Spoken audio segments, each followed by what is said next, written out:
It is Kate, and I have expert Brad with me today.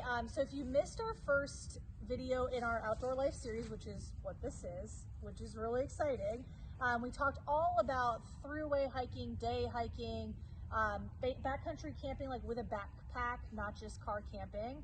They're different. Now we're going to talk about backcountry campers and what it takes to, like, what it means to bring the correct tent with you, maybe what some cooking looks like in the backcountry, what's the difference between your different tents and whatnot, like what ones you'd want to take with you, because I'm going to tell you, there's no way that I would be taking I have a Coleman 6-person tent.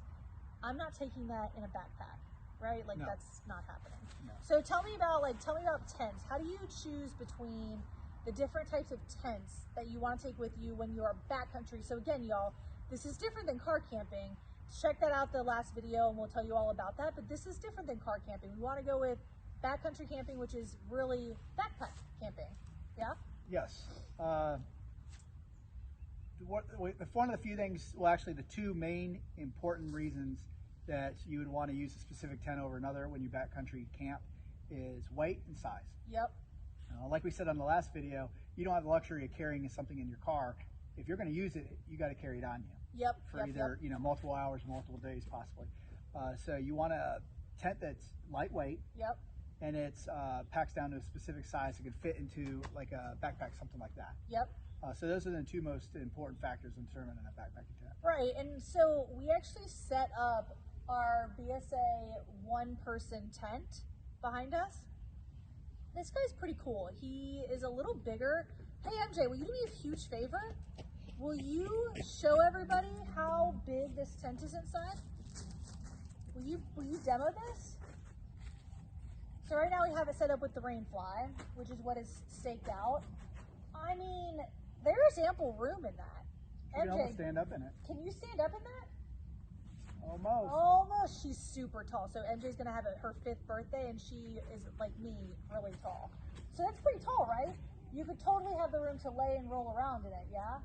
Maybe even with your dog with you? Yeah, I think that'd be great. So that's a 1-person tent. Obviously she's 5, so like it fits perfectly 1 person. Brad, tell us like all about, so one of the things that I've written about in blogs before is that there's like a comfort level of like a 1-person versus a 3-person tent, and who fits in what. Like let's bust a couple myths about this, and let's talk about the 1 versus 3-person tent. Most likely, if you're going backcountry camping, you probably don't have a bigger tent than a 1 or a 3-person, right? No, you wouldn't want to carry more than, I would say, 2 to 3-person tent. Yeah. This one, it would be perfect for a grown adult to use. It's not, the difference is this is strictly a 1-person tent. Yep. So a grown adult, you'd have enough, length to lay comfortable in it. You would just have to use the vestibule to put your pack and stuff outside so it doesn't get, rained on. Yep. Or condensation. And that's the staked part, right? Like the piece that's like sticking out. Yes. On the door, yep. Yes, and this specific tent has just 1 vestibule and 1 door. So where we staked out the rain fly and you have that opening there, that would be the vestibule. Where the 3-person tent has 2 doors, one on each side, and 2 vestibules. Which totally makes sense, right? Like, if you're 1 person, you probably don't need to come out multiple doors. No. You've got and then obviously tent. A 3-person tent, you would have multiple people possibly, so you don't have to wake each other up to get in and out in the night if you need to. 100%. And so that kind of answers that. And this thing packs up pretty small. We left the little carry case over there, but it's like literally maybe like 1.5 feet maybe tall. I would say it's about 1.5 feet tall by maybe 8 inches in diameter. Super easy to slide right down into your backpack, your overnight backpack, and that's really nice. And it's pretty darned light, which it has to be, right? Like if you were trying to fit this in to a backpack that you were carrying all of your other gear, it needs to be, like you said earlier, lightweight and compact. So that's kind of your tents, right? So, and again, these are packing up to fit into a backpack. Let's talk a little bit about so number 1, actually, let me go back on this. I have a whole blog about how to pick out the perfect tent for you. Check it out. We will link to that. But it's everything from like, okay, if you are going car camping, these are what some of your options, and this is how you would pick them. Again, talking about backcountry camping, we talk about the different sizes, and I tell you all about how to pick out your different sizes. So maybe If you are truly a much larger person than what, 6 foot, I would probably maybe go with a 3-person tent to give you a little bit more room. Maybe?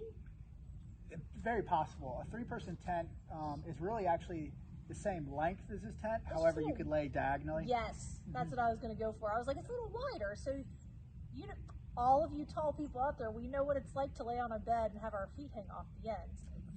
You diagonal a little bit. Yeah, and your head and feet are not poking in the ends of it. Again, a 3-person tent too, you could fit a family of 3 in there. Yep. It would be tight for 3 adults. The best way to do use a 3-person tent would be 2 adults and room for your gear to keep your gear inside, and maybe just protect it a little more throughout the night. Totally. Obviously, making sure your food is outside away from your campsite. Yes, and somewhere, I have to think about this because I'm almost forgetting which blog I wrote it in, but I know somewhere, I bet it's in where to set up your tent. Correct. Yeah. Which is another blog I just wrote with Brad's help, thankfully. And I talk a little bit about how you need to keep your gear separate and how you talked about, I actually love this. So let's move into where to set up your tent.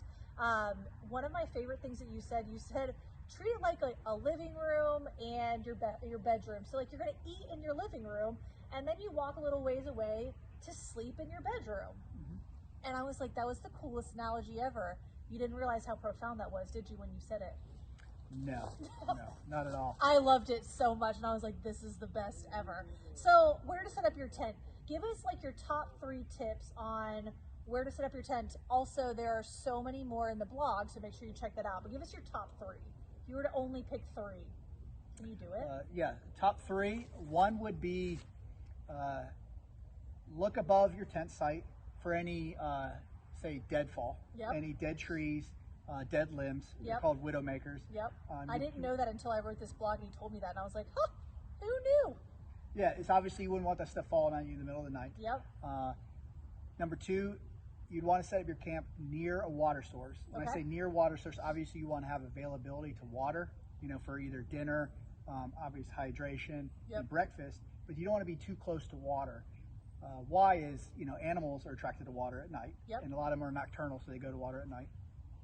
2, a lot of water is in low-lying areas where, condensation forms at night and cold air sinks. So you want to be near water where it's accessible, but not too close.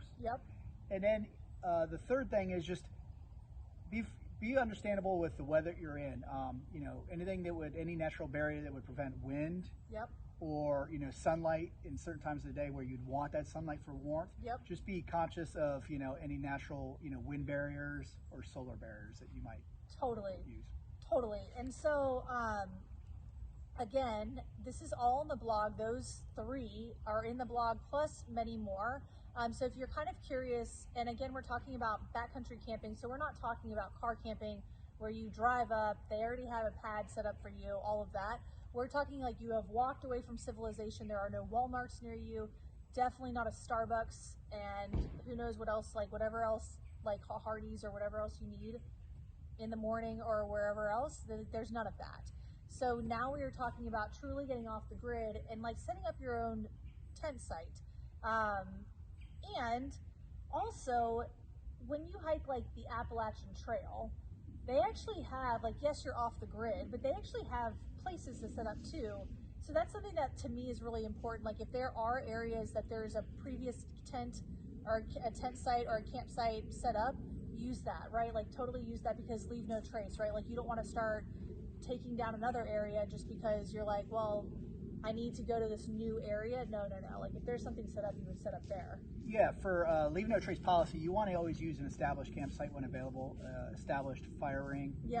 You always want to follow your local and state guidelines. A lot of them are, you need to camp a certain, distance away from water, the trail itself, and that kind of helps the leave no trace policy. And as far as, you said the AT too, a lot of state regulations or park regulations, for instance, Great Smoky Mountain National Park. If you're backpacking within that park, you're supposed to set up your tent. You're supposed to actually sleep within a designated shelter. And if they're full, your tent needs to go outside of that shelter in pretty close proximity because of leave no trace. A plethora of information. So make sure y'all, like, number one, check out that blog to figure out where that is, or where to set up your tent in your campsite. But then number two, check your state regulations, right? Like that is like number two always, just like, planning anything, like you've got to make sure that you set this stuff up properly and take the proper planning protocol. Okay, so Brad, rapid fire.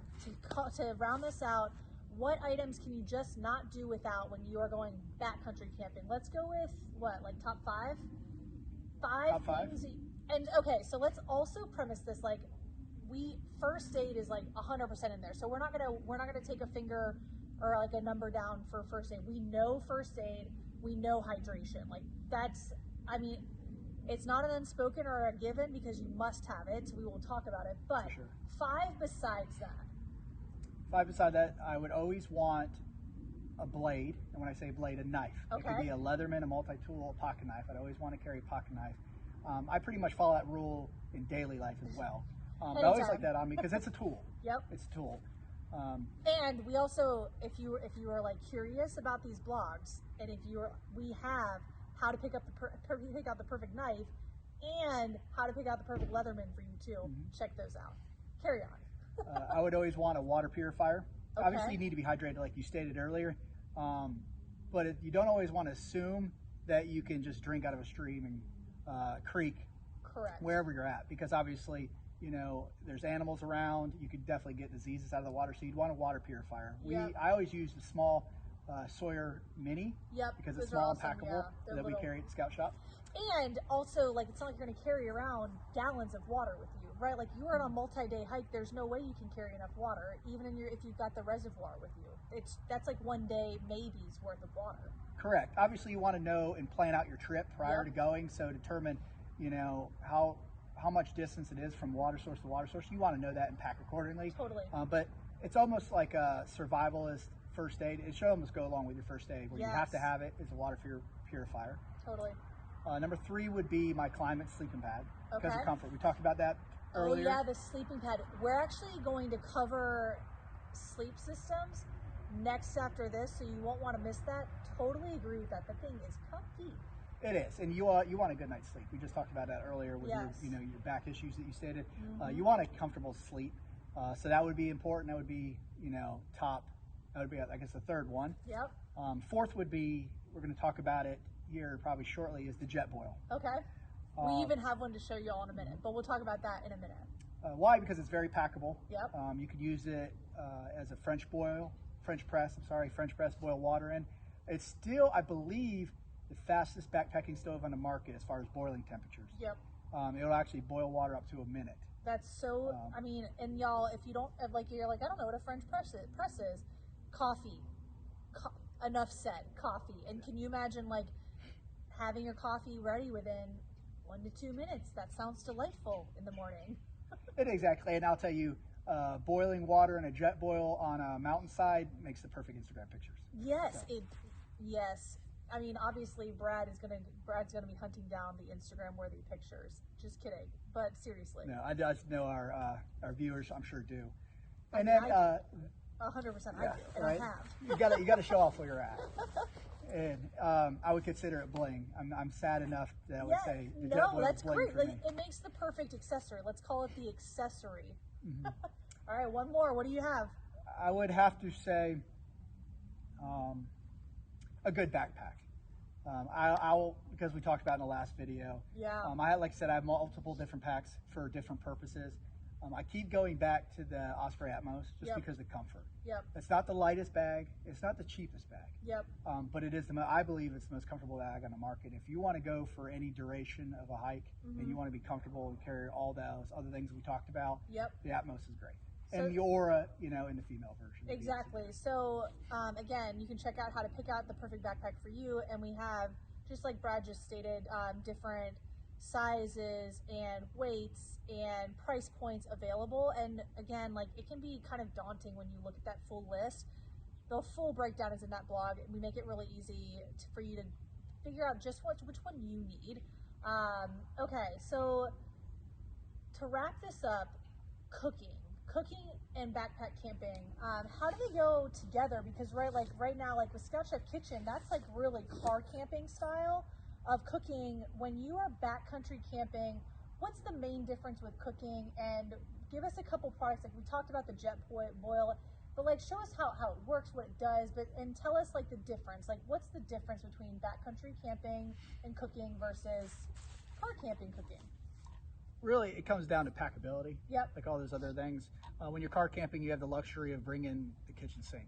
Yeah. You know. But literally, that master cook station has a sink in it. True. And just like, you know, the jet boil or say the MSR pocket rocket that we carry at our scout shops too, they're very packable, Yep. lightweight and small. And really the main purpose of, say, the pocket rocket is just to boil water. Okay.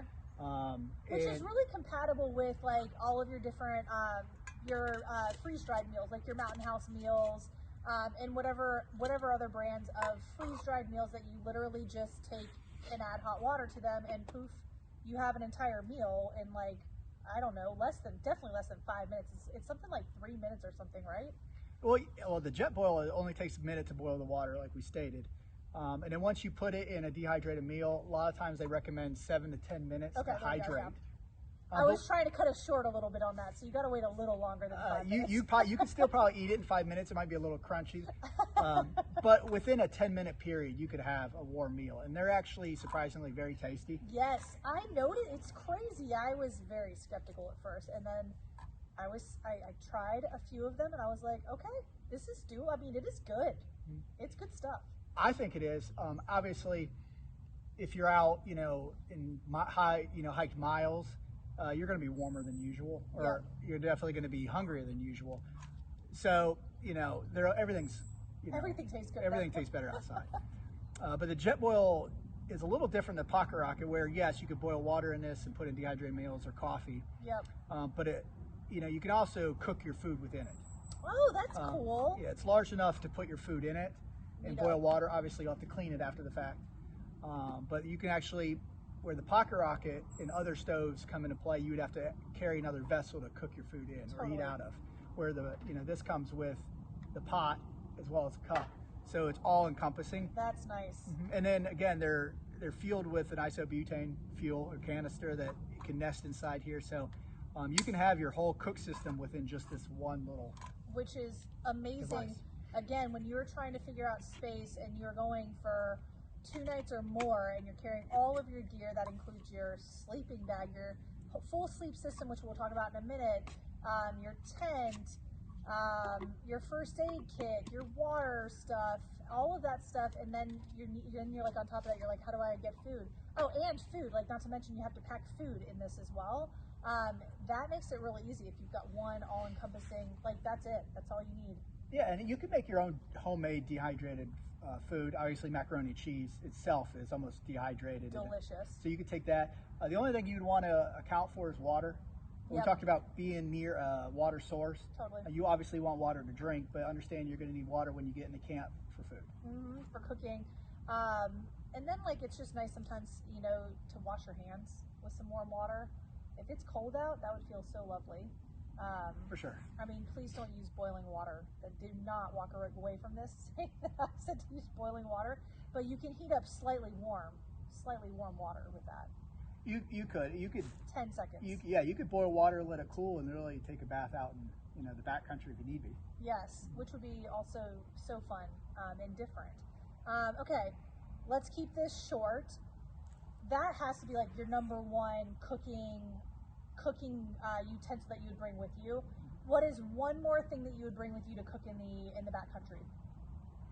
It would have to be a spork, a light my fire spork. A spork! I love it. Well, obviously, you could, makeshift a spoon or something and really be an outdoorsman.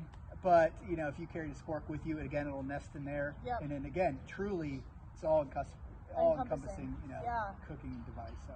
Yeah, I was also gonna vote for a utensil, and so I'm glad that you said utensils, which I love. Okay, so y'all, that wraps up all our little talk about the tents and the cooking and backcountry camping.